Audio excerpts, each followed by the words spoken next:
Kesultanan Demak adalah kerajaan Islam pertama di Pulau Jawa. Wilayah kekuasaannya meliputi pesisir utara Jawa dan selatan Sumatera.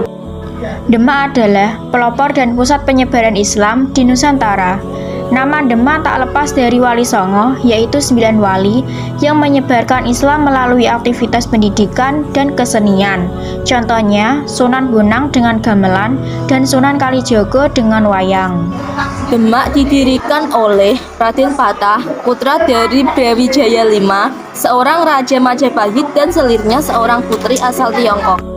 Demak yang awalnya berada di bawah naungan Majapahit mulai melepaskan diri sendiri dengan kemunduran Majapahit. Demak mulai menjadi pusat perdagangan baru karena memiliki pelabuhan besar dan letak yang strategis. Demak mencapai puncak kejayaannya di bawah Sultan Trenggono. Ia berhasil mengusir Portugis dari Sunda Kelapa yang sekarang menjadi Jakarta. Sebagai kerajaan maritim, kejayaan Demak berasal dari perdagangan laut yang melalui pelabuhan.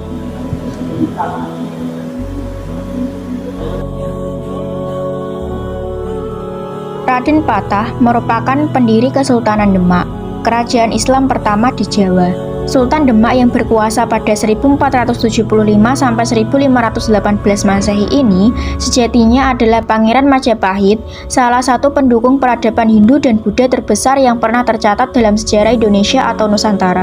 Raden Patah adalah putra Bhre-Kertabumi atau Brawijaya kelima pada 1468 sampai 1478 Masehi. Sosok yang diyakini sebagai raja terakhir Majapahit. Ketika Raden Patah mendirikan Kesultanan Demak bersama para wali Songo, Majapahit sedang menjelang keruntuhannya yang akhirnya nanti benar-benar terjadi. Raden Patah memiliki banyak nama, diantaranya Praba atau Raden Bagus Kasan atau Hasan, yang memiliki nama Tionghoa yaitu Jinbun sehingga disebut juga Senapati Jimbun atau Panembahan Jimbun, bergelar Sultan Shah Alam Akbar Al-Fatah. Raden Patah lahir pada tahun 1455 di Palembang yang kala itu masih merupakan wilayah kekuasaan Majapahit. Raden Patah juga merupakan anak dari seorang selir Tionghoa. Selir Tionghoa ini merupakan putri dari Kiai Batong atau yang dikenal juga dengan Tan Go Kwat. Hal tersebut terjadi dikarenakan Ratu Dwarawati yang merupakan istri dari Brawijaya kelima merasa cemburu. Akhirnya Raja Brawijaya pun terpaksa memberikan selir Tionghoa kepada adipatinya di Palembang yaitu Arya Damar.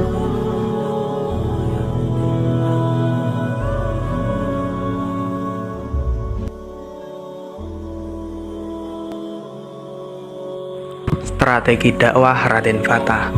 Raden Fatah bersama istrinya Nyai Ageng Malaka kemudian membuat pemukiman muslim di Bintoro. Pengirimannya ke Glagahwangi oleh Sunan Ampel sebagai perintah untuk menyebarkan ajaran Islam yang kelak akan menjadikan Demak sebagai pusat kegiatan Islam. Raden Fatah kemudian mendirikan pondok pesantren di daerah tersebut. Pendirian pondok pesantren tersebut merupakan salah satu strategi dakwah yang sangat efektif. Kemudian, pada tahun 1475 Masehi, Raden Fatah mendirikan madrasah atau pondok pesantren sebagai langkah awal kegiatan dakwahnya di Glagahwangi. Pondok pesantren yang didirikan oleh Raden Fatah sangat berkembang pesat dan menarik bagi banyak masyarakat. Seiring berjalannya waktu, banyak masyarakat setempat yang menjadi santri untuk belajar agama Islam dengan Raden Fatah. Keberhasilan Raden Fatah terlihat ketika ia berhasil menaklukkan Girindrawardhana yang merupakan tahta Majapahit pada tahun 1478 Masehi, serta dapat mengambil alih kekuasaan Majapahit. Raden Fatah mencoba menerapkan hukum Islam di berbagai aspek kehidupan dalam bidang dakwah Islam dan pengembangannya.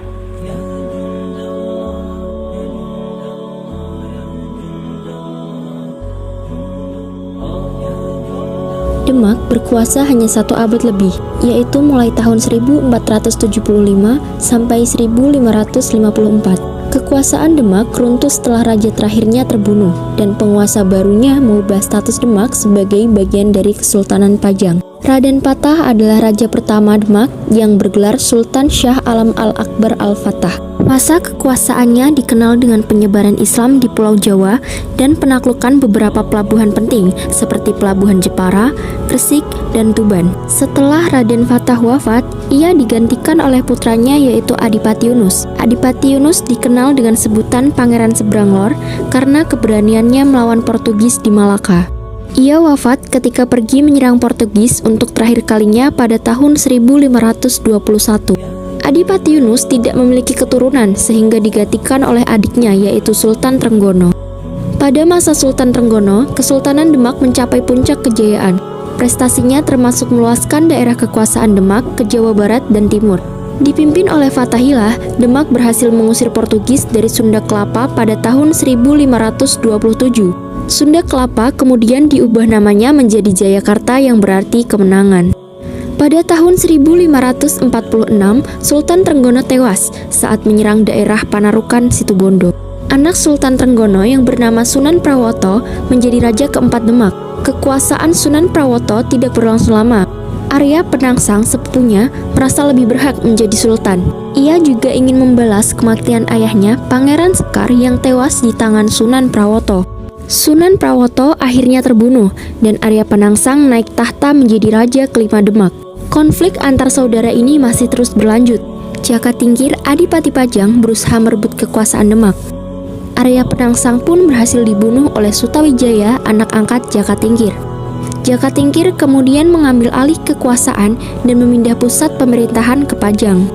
Setelah itu berdirilah Kesultanan Pajang dengan Jaka Tingkir sebagai raja pertama yang bergelar Sultan Hadiwijaya. Adanya perbedaan sengketa di dalam keluarga. Salah satu penyebab runtuhnya kerajaan Demak selanjutnya adalah perbedaan keruntuhan yang ada di dalam keluarga Raden Patah. Ia diketahui mempunyai banyak anak laki-laki, tetapi berasal dari ibu yang berbeda-beda. Kerumitan yang pertama dialami setelah meninggalnya Adipati Yunus yang tidak memiliki anak laki-laki. Kemudian Pangeran Surawiyoto atau Sekar Sedo Lepen dan juga Raden Trenggono merebutkan kekuasaan. Perdebatan tersebut terjadi karena Sedo Lepen yang merupakan putra tertua dari sang raja, tetapi ia terlahir dari istri ketiga, sementara Raden Trenggono yang lebih muda lahir dari istri yang pertama. Kemudian pemerintah kerajaan yang gagal. Pemerintah kerajaan Demak yang gagal menjadi salah satu faktor penyebab kerajaan Demak runtuh.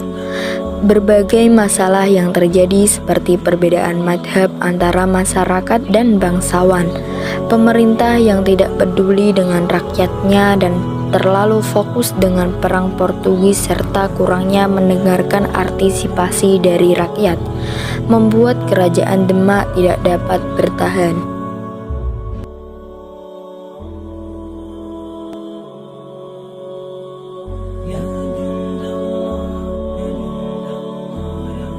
Perjalanan hidup Raden Patah. Perjalanan hidup Raden Patah ini cukup panjang hingga mencapai posisinya sebagai Raja Demak. Seiring berlalunya waktu, Raden Patah kemudian tumbuh menjadi seorang pemuda yang berbakat dan memiliki kecerdasan otak yang luar biasa. Melihat kemampuan dan bakatnya tersebut, lantas ayah tirinya yaitu Arya Damar meminta Raden Patah untuk menggantikan posisinya sebagai Adipati Palembang. Namun demikian Raden Patah menolak permintaan ayah tirinya tersebut dengan berbagai alasan yang ia sampaikan. Raden Patah lebih memilih meninggalkan Palembang dan menuju Pulau Jawa. Kepergian Raden Patah kemudian disusul adiknya tirinya yang bernama Raden Kusen. Bukan saja Raden Patah yang menolak menjadi Bupati Palembang, Raden Kusen ternyata juga menolak menjadi Bupati Palembang. Alasan keduanya menolak jabatan Bupati Palembang adalah karena mereka berdua ingin menuntut ilmu agama Islam di tanah Jawa. Pada masa-masa itu, Islam berkembang begitu pesat di Indonesia termasuk di tanah Jawa. Pada akhirnya mereka berdua sampai di Pendepokan Sunan Ampel di Surabaya. Setelah dirasa cukup belajar agama pada Sunan Ampel, Raden Kusen memilih kembali ke kerajaan kakeknya Brawijaya di Majapahit, sedangkan Raden Patah berkelana ke Jawa Tengah untuk membuka hutan Gelagahwangi dan menjadikan tempat tersebut sebagai pusat penyebaran Islam dan mendirikan pesantren. Pada awal tahun 1500, Raden Patah melepaskan diri dari kekuasaan kerajaan Majapahit. Siapakah Raden Patah? Beliau adalah seorang bupati Demak yang telah memeluk agama Islam. Dengan bantuan para ulama, Raden Patah mendirikan kerajaan Demak. Dalam bidang ekonomi, kerajaan yang melepaskan diri dari Majapahit ini berperan penting pula, sebab Demak mempunyai daerah pertanian yang cukup luas dan sebagai penghasil bahan makanan, terutama beras. Kecuali itu, perdagangannya pun maju. Kapal dagang cukup banyak dimilikinya. Komoditi yang diekspor ialah beras, madu, dan lilin. Barang-barang tersebut diekspor ke Malaka melalui pelabuhan Jepara. Kecuali diekspor ke Malaka, ketiga macam komoditi itu juga dijual ke kerajaan Samudra Pasai dan Maluku. Pada tahun 1511, Malaka direbut oleh bangsa Portugis. Hal itu menyebabkan hubungan dagang antara Demak dengan Malaka putus. Tentu saja Demak merasa dirugikan. Oleh karena itu, pada tahun 1513, armada Demak menyerang Portugis ke Malaka. Dalam penyerangan itu, Demak mengarahkan 10.000 orang prajurit dengan menumpang 100 buah perahu. Pemimpinnya Pati Unus atau Pati Unus, putra mahkota kerajaan Demak. Serangan itu tidak berhasil. Peninggalan kerajaan Demak meninggalkan sejumlah peninggalan bersejarah, yaitu yang pertama, Masjid Agung Demak. Masjid Agung Demak dibangun dengan arsitektur khas Indonesia. Di bagian atapnya berbentuk limas tersusun 3 melambangkan iman, Islam, dan juga ihsan. Yang kedua adalah Soko Guru. Soko Guru terbuat dari kayu jati yang berguna untuk menyangga kerangka masjid. Soko Guru terbuat oleh Wali Songo yang menunjukkan 4 penjuru. Sunan Bonang membuat Soko Guru barat laut.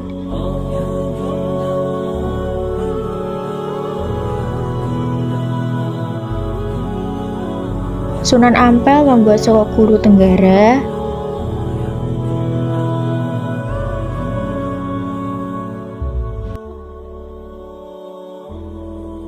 Sunan Gunung Jati membuat Soko Guru barat daya. Dan Sunan Kalijogo membuat Soko Guru timur laut.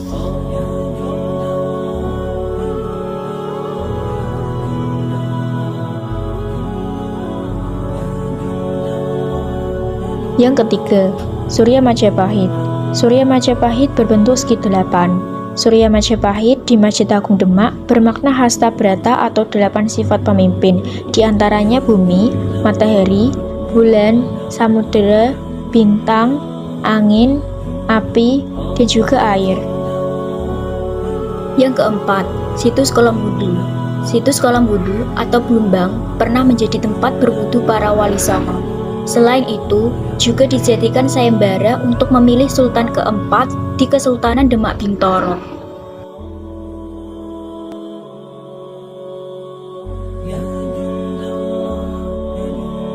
Selanjutnya, Dampar Kencana atau disebut juga tempat duduk raja.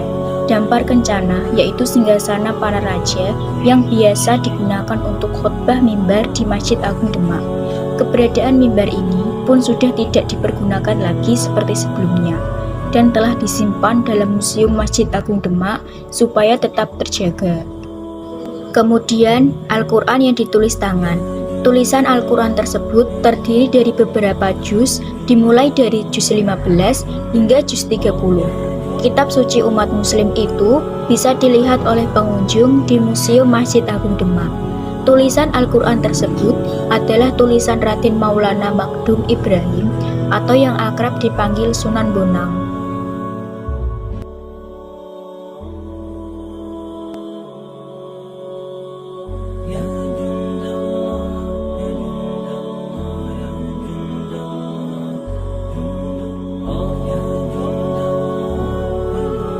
Selain itu, juga terdapat gentong Kong dari dinasti Ming. Gentong tersebut jumlahnya ada 3, terdapat 1 gentong yang diletakkan di dekat makam dan 2 gentong ditempatkan di museum.